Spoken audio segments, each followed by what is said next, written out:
This is Learning to Dad I'm the cool dad. That's my thing. with Tyler Ross. But what I do have are a very particular set of skills. I'm gonna have fun, and you're gonna have fun.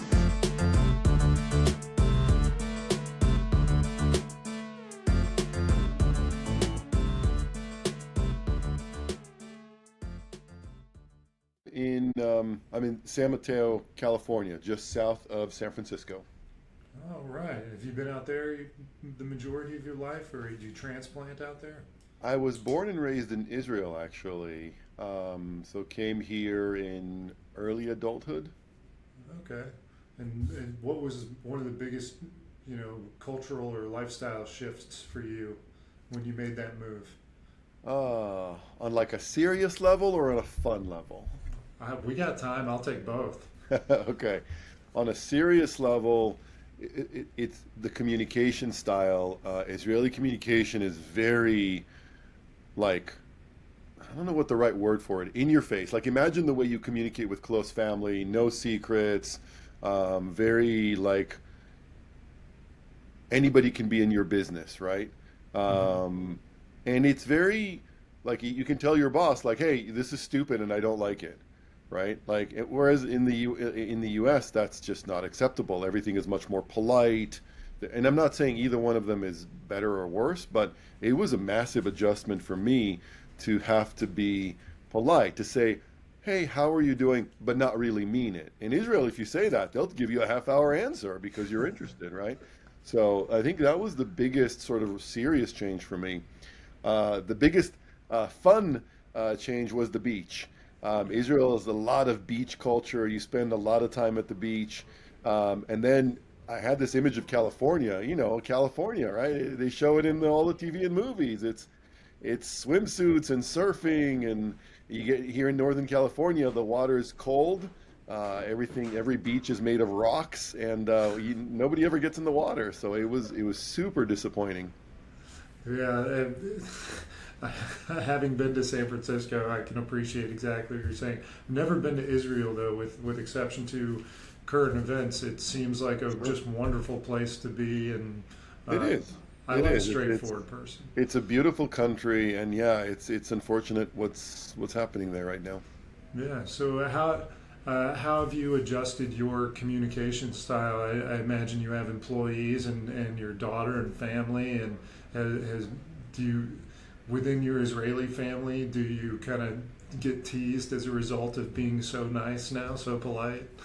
Well, so I'm much more Israeli in my communication. I have to make an effort the other way. That is, I have to make an effort to be American. Even after decades in the U.S., I still have to, the effort is that direction, not the other direction. And it's funny when I meet an Israeli person, even if I don't know them, like, it's so easy to fall into that, like, very comfortable communication style.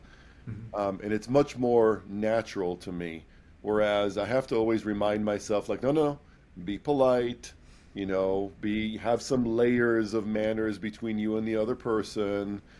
Because people, and again, I just want to emphasize, I'm not saying either one is right or wrong, but if I walk into somebody's office and tell them, and this is literally in Hebrew, you would just say, hey, this is really stupid, and I think it's a horrible idea. Like, you can have a shouting argument for half an hour and then be totally okay and go out to lunch together because that's just normal. But you can't do that here. And that's an adjustment. I always have to keep reminding myself of that.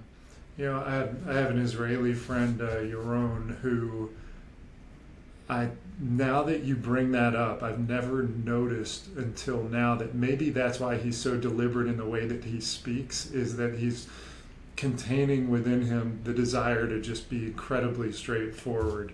And he is straightforward with me because we are friends, but it's an interesting anecdote to me that I can bring to our next conversation. By the way, so sorry, now we're getting totally off topic, but all the Southern European cultures, right, like Italian, Greek, Spanish, they're all like this, right? We say, oh, it's their temper, but it's not. I mean, everybody has the same emotions. It's just, I think Mediterranean culture specifically, it's much more okay to show those emotions and be upfront with them, and then you just move on with your life, and that's okay. Yeah, I would rather someone tell me to F off than to not know where they stand. And so Right. I appreciate the clarity of where we all are in this Yep. circumstance. Yep. So tell me about your business and when you came to California, was that the business you were already in? So yes, when I came back to California, I got into tech. I got into my first startup, a company called Blue Pumpkin Software, and I've been in tech ever since. I'm still in tech. I'm at a place called Guidewire Software now for the last 5 years, and I really love it. Being in tech, whether as a startup founder, as a big company executive, um, it's a lot of fun. It's just such a fast-moving field, and I'll be honest, they treat me, tech. Obviously, tech treats people well. I know in the last year there's been some layoffs, but in general, techies are well paid, um, well treated, and I get to work every day with smart people on interesting problems. Like, what's not to like?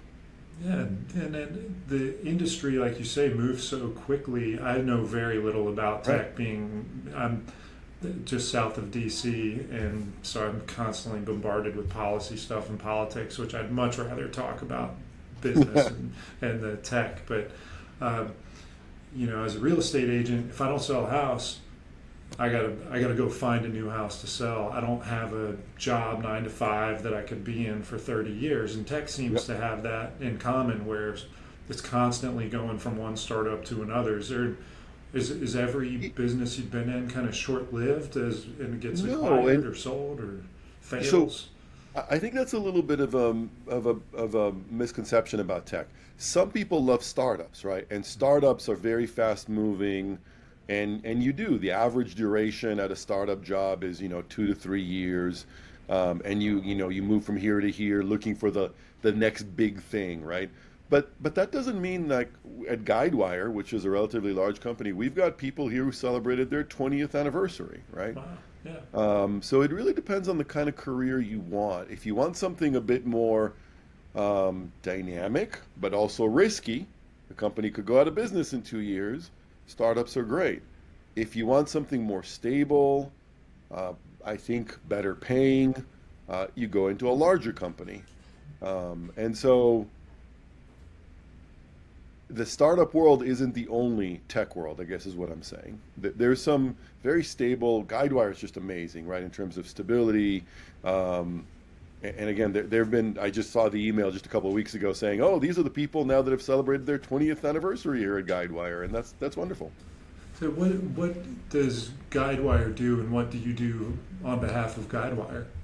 Guidewire does insurance software. So basically, um, it's the leader in the industry. The majority of the world's insurance carriers um, use Guidewire to run their policies, um, claims, billing.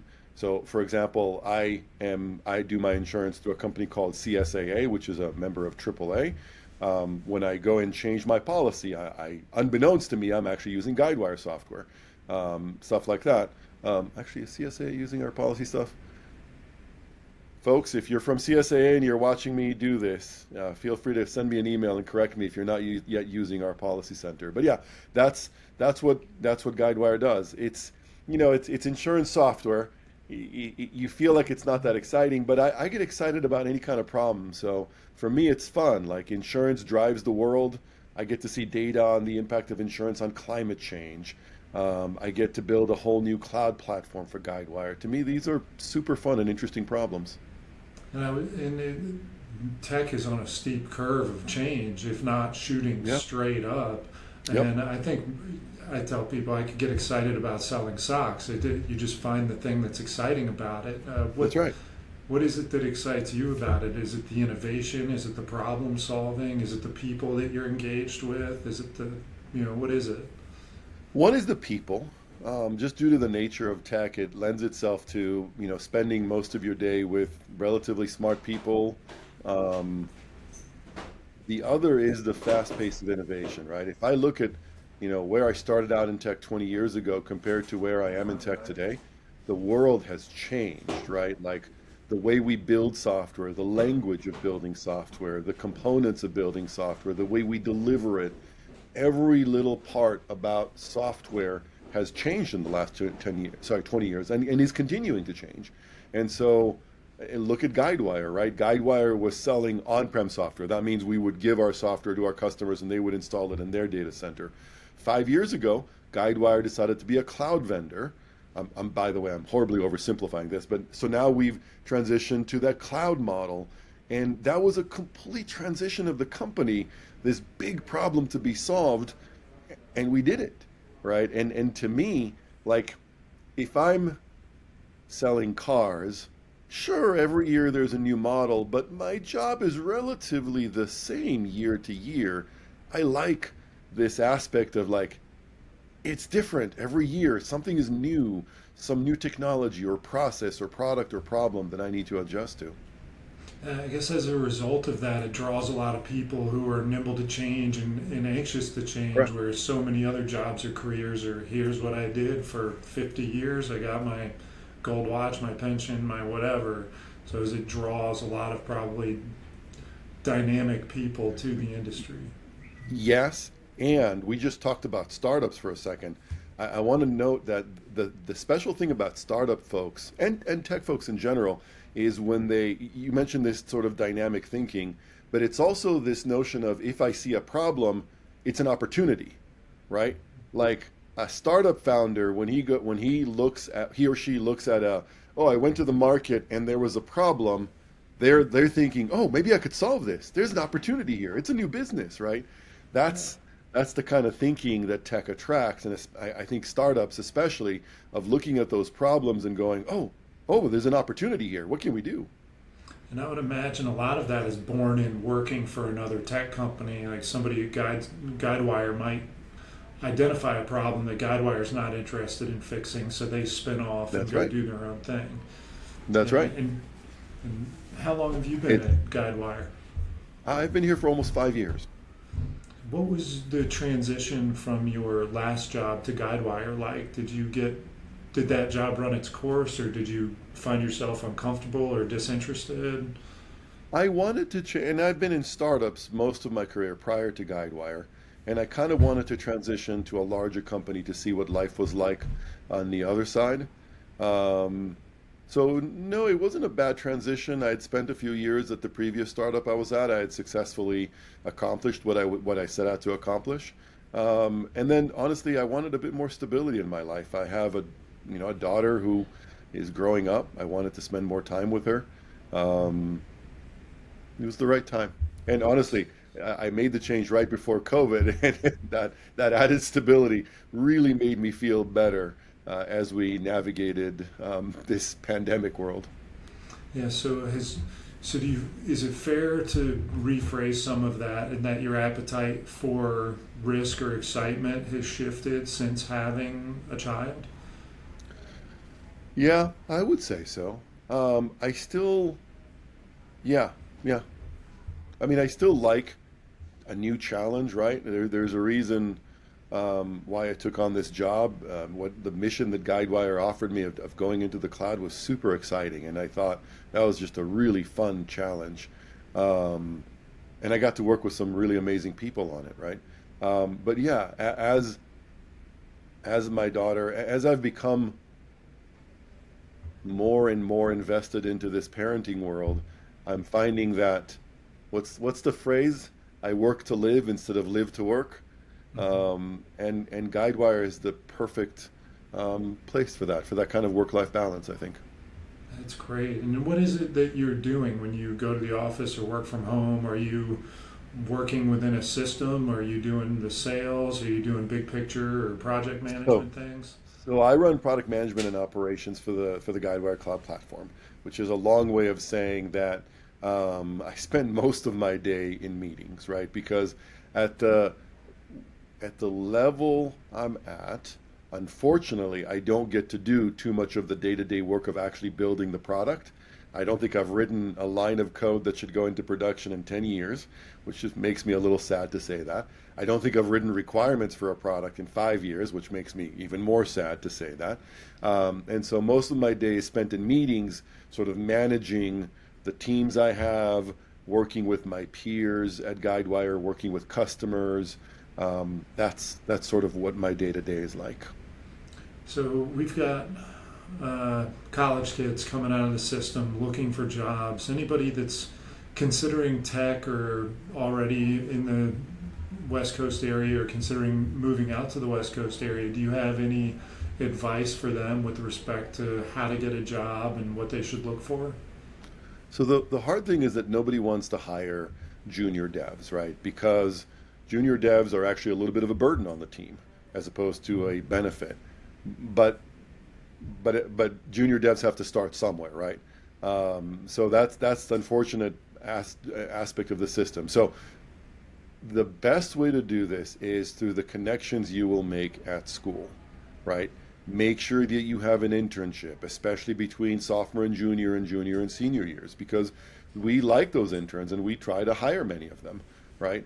Make sure that you connect with people, right? So during your junior year and your senior year, start talking around your network. If you have to go to your local meetups, I don't care what it is, but at the end of the day, the world hasn't changed that much. You're still going to get a lot of your jobs via networking, right? And you got to get good at it. So do it through college, go through the college recruitment programs, network at the local meetup, go online, contribute to open source projects. Whatever you do, you got to get your name known to a few people who will then help you get that first job. Once you get your first job, it's much easier, but getting that first job is hard. There's no doubt about it. Yeah, I have a cousin who's looking for her first job, and she says she's holding out for the job she wants. And I just want to dad her into saying, just go get what you want. I'm sorry, Correct. Would you hold on one moment? You can't, if you hold out for the perfect job, you will never get it. You got to sign this? Yeah. You're entitled to that, Alexis. I'm giving it to Danny.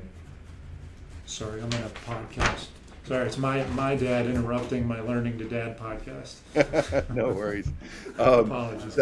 I would just say, and I think this is advice for everybody, like you can't look for perfect, you got to look for good enough.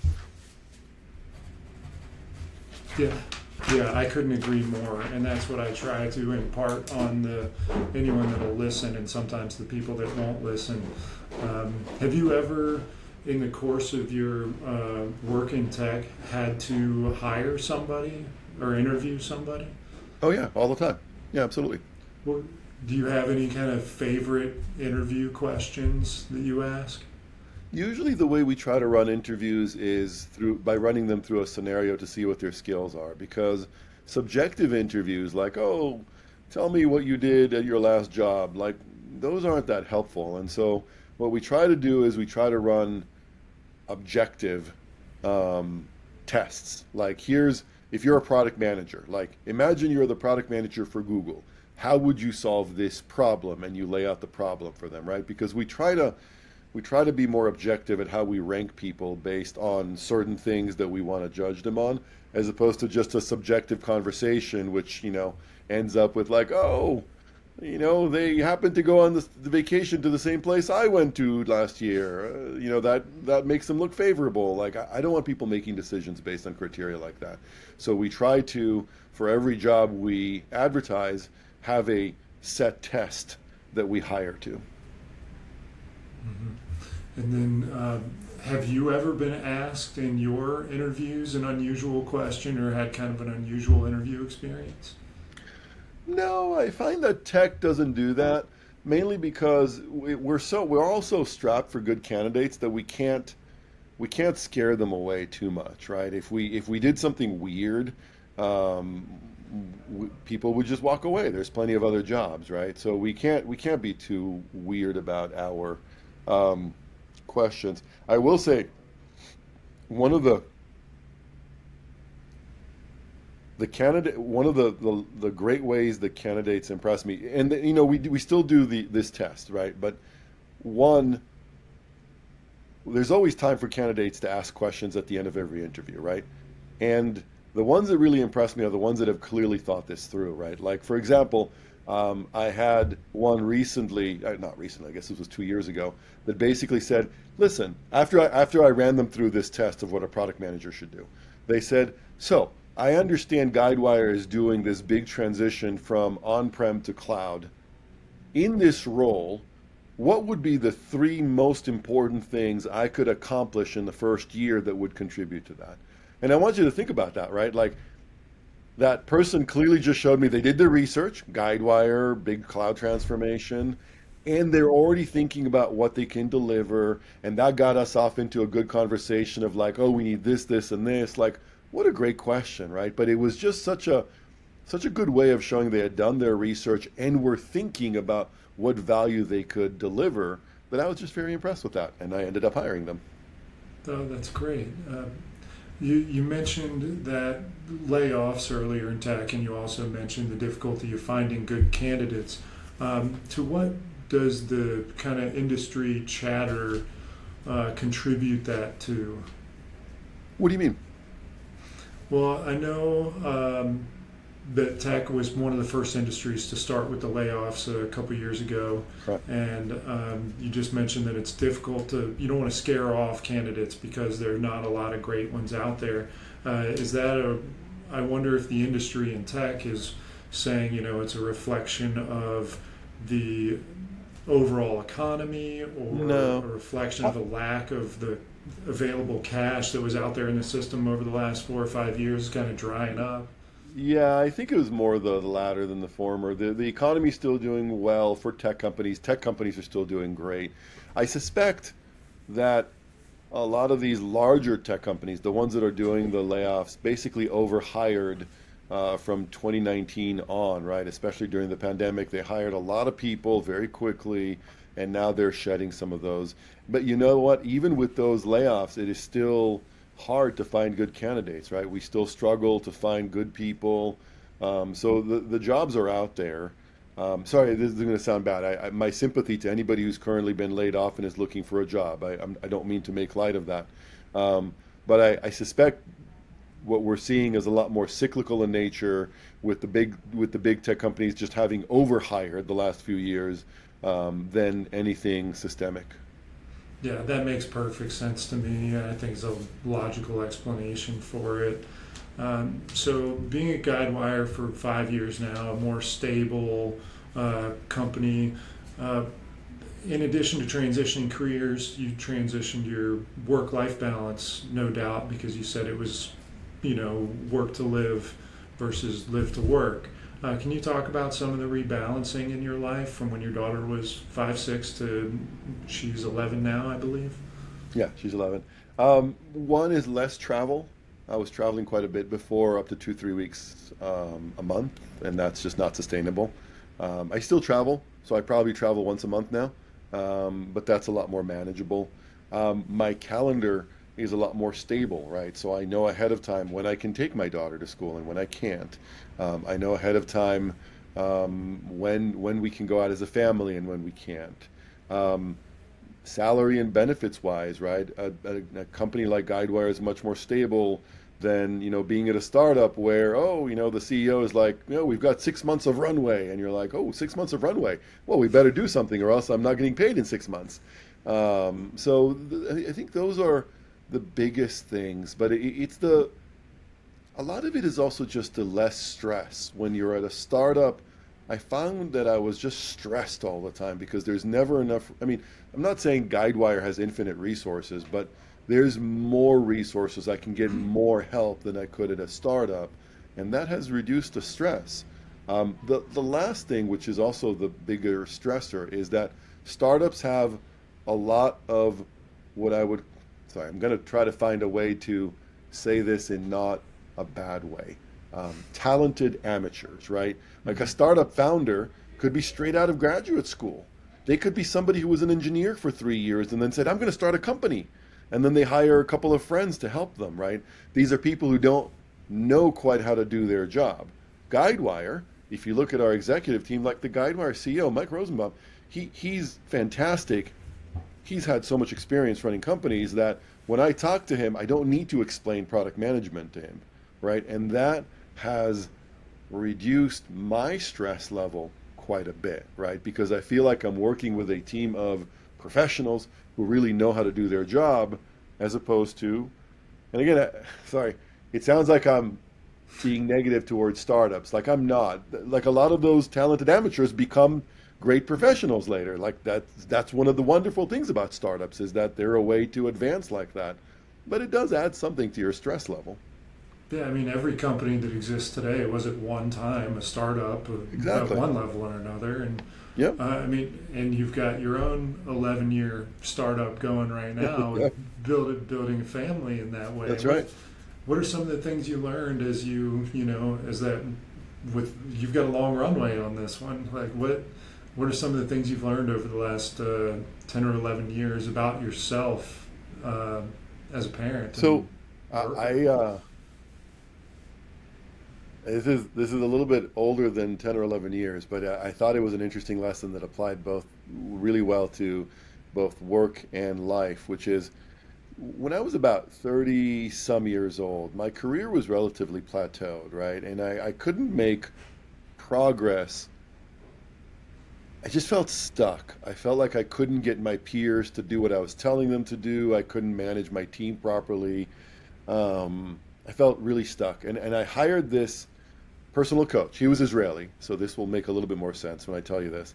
And I told him, hey, figure out how to get these idiots to do what I tell them to do. And he gave me this funny look, and he started interviewing my peers, my boss, my girlfriend at the time. And he came back a couple of, about a month later, and this sounds a lot better in Hebrew. And I think I mentioned like Hebrew, Israeli communication is a lot more direct. But he basically said, Gal, your problem is that you're just a giant jerk. He actually used a different word than that. And nobody wants to work with you, right? And I'm like, oh, okay. And he taught me about this thing called the designated driver mindset, right? Like, you know what the DD is, right? Like on a Friday night, you're the one who's not drinking, gets everybody home, which is great.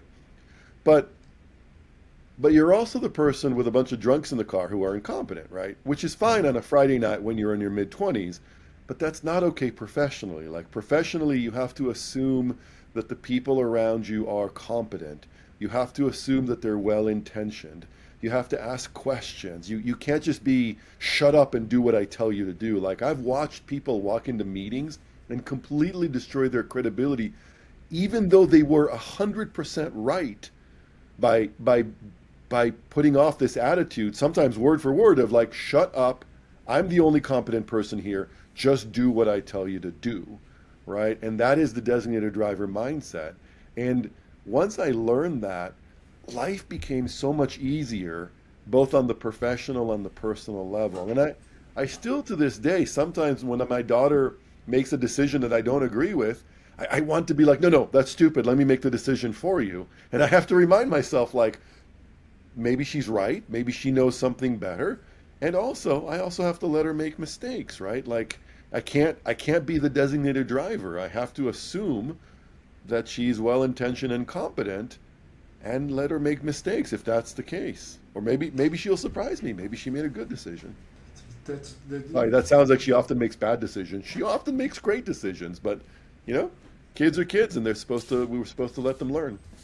I completely agree, and I love that metaphor, that designated driver metaphor, and what you said about your 11-year-old. Like, you may disagree, but sometimes she's right. I think that takes a lot of self-awareness and self-practice to remove yourself from your dad mind, adult mind, and go, maybe this 11-year-old is on to something. That's right. What do you think opened you up to that? Was it just that one moment where somebody suggested the designated driver thing, or? That started it.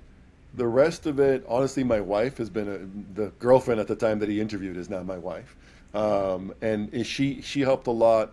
And honestly, I think just gaining more emotional maturity, right? Like, it used to be when somebody would say, we should do this, and I disagreed with it, I took it as a personal slight, right? Oh, they're telling me that I'm wrong. And now I take it as, well, okay, we can both have opinions on this. maybe we're both right, maybe we're both wrong, maybe they're right. I don't know. Let's try it and figure it out, right? And again, assume positive intent, assume competency, and also ask a lot of questions, right? If somebody has an idea, whether it's your 11-year-old daughter or your employee or your peer or even your boss, like don't immediately assume that they're wrong. Assume that they're right and ask a lot of questions is usually a better way of approaching it. Or at least, sorry, not maybe assume that they're right, assume that they have a point, assume that they have a valid reason for saying what they're saying, and explore that.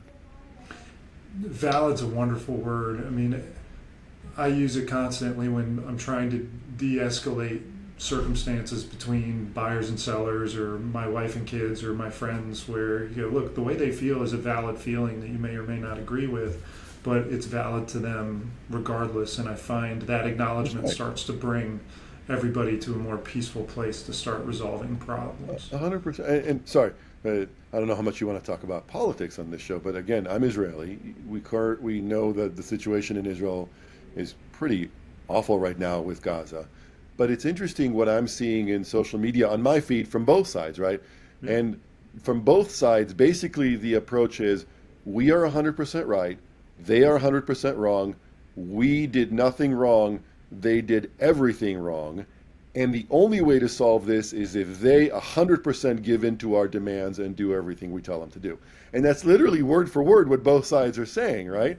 And in my mind, I'm like, well, listen, do you think there's any way that some of what the other side is saying could be valid? Like, you don't have to agree with their actions. You may still disagree with certain things, but if you just go into a discussion assuming I'm 100% right, they're 100% wrong, and even worse, they're 100% evil and I'm 100% good, like, what hope is there of coming up with a solution? Nailed it. The concept of someone being 100% right in any circumstance almost is absurd. And finding that common ground to solve problems is the only way to do it. What's a problem solving method you work with your family, your wife, your daughter? Do you have any like practices like, okay, we've gotten to this level, so we're triggering the next thing where we all go sit on the back porch and talk, or we all go get a milkshake or whatever? So the sleep on it method works, I think, really well. We also like to go for a walk and then discuss our problems, because we feel like when you're walking, your mind isn't wandering off into other topics. So that's another one. And then last but not least, actually not last but not least, is the words we use, right? Like, don't say, well, you broke this. Just say, hey, it broke. Let's figure out what happened. Ask why. Don't make assumptions, right? Like, there's just certain communication techniques that are really important if you want to be good at resolving conflicts, right? Again, don't make assumptions is one of the biggest ones, but don't let your language imply that you're making assumptions, right? Like, if your language does something like, you did this, well, right away you're putting somebody on the defensive, right? Whereas a different way of saying it could be, hey, I noticed that this happened. Can you tell me a bit more about what happened there, right? You got to use that language. The minute, and this is what I try to teach my employees, the minute the other person becomes defensive, the conversation is done. You may as well stop. You will not be, this conversation has stopped being productive the minute one person has gotten defensive and feels like they need to justify and defend their actions. You're just done. Yeah. So I have a 9-year-old daughter. You have an 11-year-old daughter. What am I looking at over the next 2 years? Oh man, first of all, you're going to stop being cool if you haven't already. I'm being told every day that I'm very cringe and that I have no riz, which I'm pretty sure means I'm something bad. So that's clearly number one. Number two is, and you've noticed this with a 9-year-old already. When they're 3 or 4, you can tell them what to do. When they're this old, you can't tell them anymore. You have to suggest, you have to give options, you have to discuss. But it's also it's also a lot of fun. It's also like, I get to share more of my hobbies with her now. For example, we're going through a Lord of the Rings and the Hobbit watch through right now, right? Which, she was probably a little bit too young for that earlier. Now we're watching it through, and we're really having a good time watching it together. So it's a great. I will say, by the way, middle school is a hellscape that I completely forgot about, but I feel sorry for anybody going through it, right? All those hormones, everybody discovering that they're becoming a teenager, like it's just awful. So that's the only caution sign I have for you. Otherwise, it's pretty. I appreciate it. So, as she's growing up and as she's, in middle school and getting closer to high school, maybe college, and then out into the real world of, eat what you kill type of mentality out there, what are some of the characteristics that you hope to cultivate in her, maybe 2 or 3, to prepare her? I think one is we talked about this a little bit earlier, and this is like, don't look for the best, look for the good enough, right?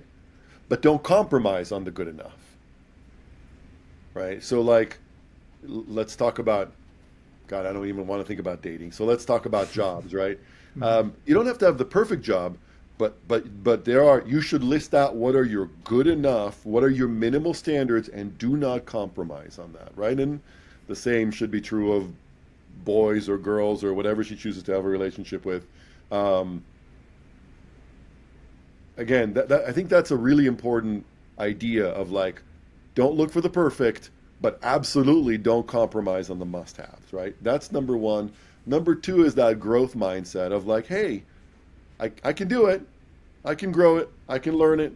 I can figure this out. And then number three is don't say I can't. Say I would like to if this happens, or I can't yet, right? I can't is very limiting. Like the minute, and I see this sometimes with people who retire. Like when they retire, it's like, I can't do this, I can't do that, I can't do this. And their world gets smaller and smaller and smaller. Like, keep exploring, keep trying new things, keep discovering the world, because, I don't know, the minute you let your world start shrinking, to me, that's the minute you start dying. I couldn't agree more. You're either growing or you're dying. That's right.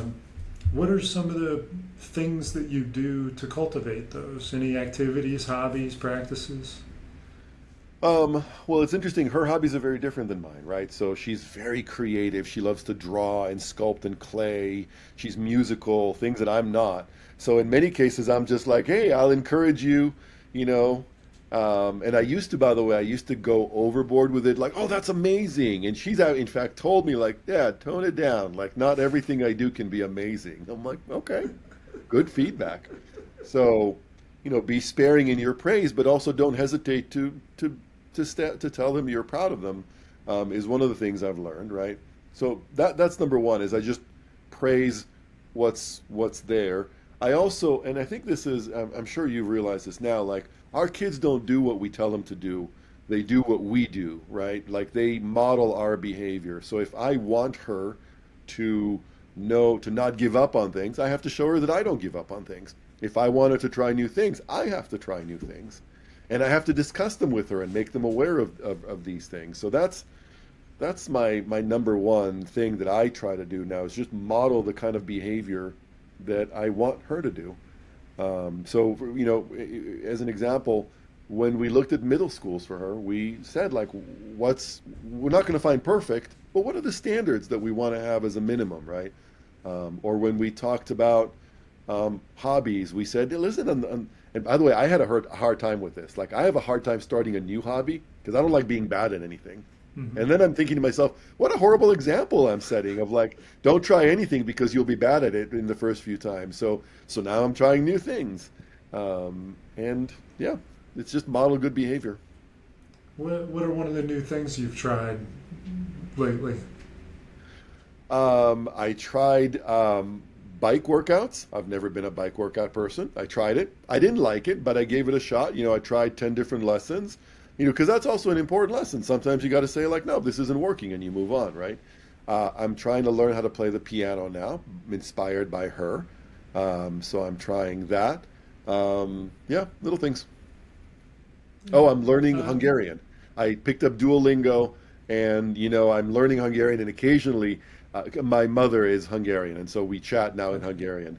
But occasionally I just just to make an offhand comment about like, oh, it's my 192-day streak on Duolingo, right? Just so she gets this feeling of like, oh, Dad's trying something new, and he's sticking with it, right? So, And totally on topic, off topic. You like Duolingo? That's a good app, good program. it's a great app, but I feel like you need to have a native speaker you can ask questions of, because sometimes Duolingo will be like, learn this new word, and it's an old word just with a T added to it, and you're like, I'm sure this means something, but like, I need a native speaker in order to explain to me what the T at the end of the word actually does. And so Duolingo is great if you have that kind of native speaker to occasionally ask questions of. Can Or you give honestly, me I guess these days with the nature of the internet, you could just go on Reddit or something and ask a question. But you have to be willing to ask those questions, or else you're going to learn. You're sort of going to learn a very mechanical version of the language without really understanding it. And so I assume you speak Hebrew. And Yeah, you're I speak working Hebrew on- fluently. And can you give me a flavor of your Hungarian? Like, you want me to actually say a few words? That'd be great. Beszélek magyarul. My accent is probably awful, but that was basically me saying I speak Hungarian. Or actually, with my level of knowledge, I should probably say nem beszélek magyarul, which is I don't speak Hungarian. Oh, that's great. I wish you continued success as you work on Hungarian with your mom. That's a beautiful thing, and she's got to love that. I wish I had done it when my grandparents were still around, but we didn't have Duolingo back then. But yeah, it's making her feel it's sort of renewing a connection between us, which I think is great. So, I haven't asked this question in a long time. Do you think that your kids can love you as much as you love them? That's a tough question, and I think the answer is no. Like, there's this little person in the world, and it's a piece of my heart walking out there, right? And I love her more than I ever thought possible to love anything in this world. And I don't think the same is true of your parents. Your parents are a great support, they're loving, it's a great relationship, don't get me wrong, but it's not the same as this. I mean, you know what it's like. I can't explain it to anybody who's not a parent, right? But it's literally like, it's not that I don't have hopes and dreams for my life. I still do. I have many goals to accomplish. But there is this tiny person in this world, and she is my hopes and dreams, or at least a good chunk of them. And I'm not her hopes and dreams, right? And that's the way it should be. So, no, I don't think our kids love us as much as we love them, and that's okay. I don't need them to. I think I've probably asked that question 50 times. And you know how many times I've gotten the other answer? How many? Zippy. Yep. Zippy. So And far. I do think some parents demand that.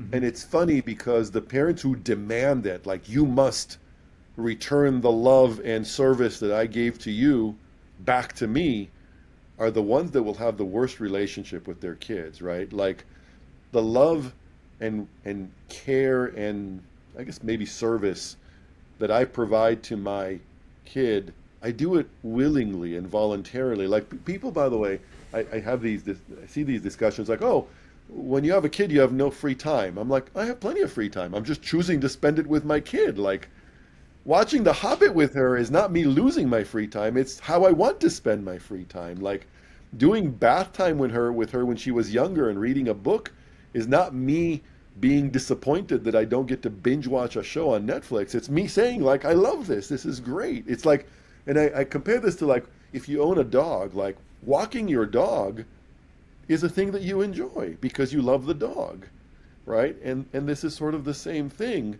And I give that love and care and time freely, and I have no expectation that she will give that back to me. And the ironic thing is, the parents who do that are frequently the ones who do have the kids give that back, right? So what's the saying? If you love something, set it free.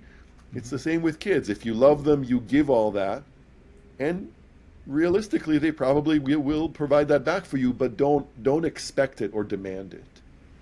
That might be my favorite 30 seconds of any conversation I've ever had. You just like right to my heart, Gol. Do you have any challenges staying present with your daughter when you're with her? Like you get distracted by the phone or thinking about Hungarian things or Yeah, about how much yeah, I you do. hate riding a bike?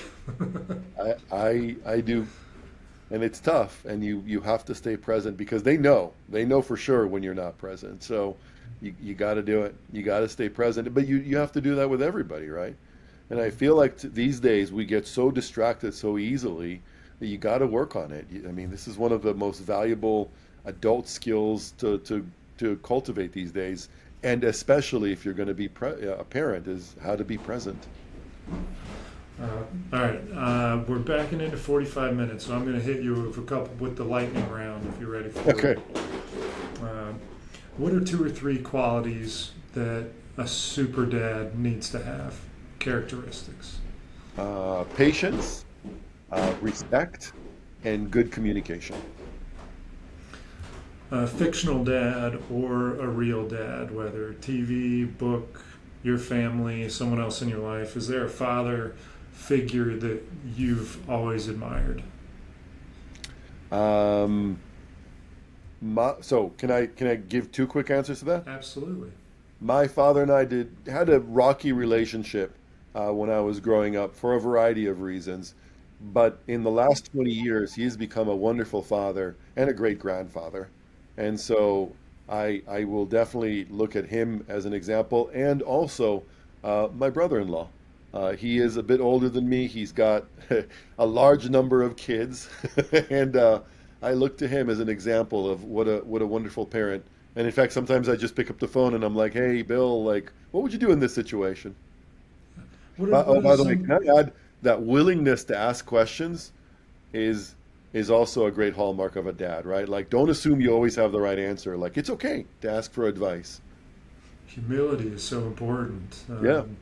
What is it about Bill that jumps out at you immediately when you think this is why this guy's a great dad? It's those skills I just talked about: patience, emotional intelligence, good communication skills.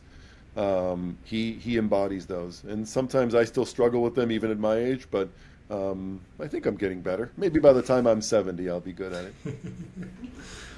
What is a skill that you're really excited to teach your daughter? Useful skill or not Either- useful? Could be None. either one. Non-useful skill: video games. I love video games. Always have. What I games? can't wait to video game with her if she chooses to want to do it. Maybe she doesn't. That's okay too. You a tactical strategic game, first-person shooter game, racing game? More into the MMORPGs and first-person shooters. Yes. Yeah, great. What's your handle? What's your online? Do you have No, an no, no. online I'm not handle? giving that. No way. I am not putting that on. I'll have my employees hunt me down and shoot me in game. All right. If time, money, space were no object, and you could give a gift to every father on the planet, what is a gift you would give?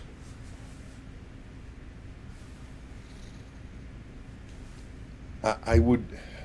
I don't know how to say this right. It's that village, right? Like everybody jokes about how it takes a village, but it's true. Not just as a parent, but as a human being, it's important to be part of a social structure that provides you with support. And I think especially for dads, especially in the U.S., because we have a really horrible culture here that teaches men that if you ask for help, then you're weak and you're a failure.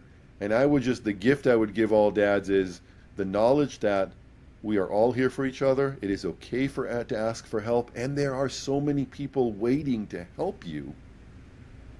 Like, it's okay. It's okay to not know things. It's okay. Just reach out. There's so many people willing to help you. That's the gift I would give. It's a beautiful gift.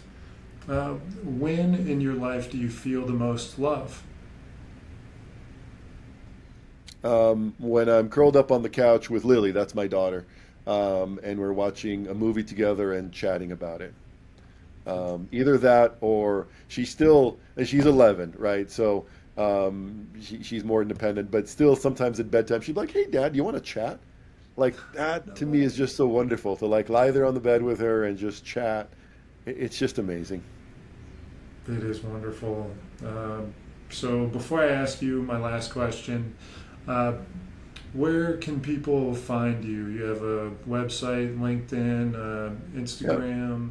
LinkedIn is probably the easiest way if anybody is looking for me. I'm not selling anything, so I don't have a website where I'm marketing anything. So if anybody wants to reach out, and if you're a dad and you're asking for help, or you just want to ask questions about tech, uh, you can pretty easily find me on LinkedIn. There's only one Gall Josefsberg in the entire world, so I'm not that hard to find. Wow. All right, I'm going to squeeze in another question. So many people, I've a couple times had people that are intent on exclusively selling things. You know, they've got no interest in anything I have to say or really the questions I ask. They just kind of ramble for 45 minutes about whatever it is that they're selling. What inspired you to, is this your first podcast? Have you done other podcasts, and what I've done other inspired you to podcasts. participate? Yeah. I've done other podcasts. I do this because it's fun. I just like having these conversations. And to be honest, it does. I mean, I'm not going to lie. It does help my career visibility, right? I'll post this on LinkedIn. Maybe somebody one day goes, "Oh, that Gall guy! I saw him on this podcast, and that was cool." But mostly, I do it because it's fun. Yeah, I love that. That's why I do it also. So I appreciate your being that person and being here just to have a fun, honest conversation. Um, in the event this recording lasts forever, and Lily's kids and Lily's grandkids and generations of Josephsbergs get to hear it, what's an evergreen message that you would like to share, a piece of advice you'd like to impart?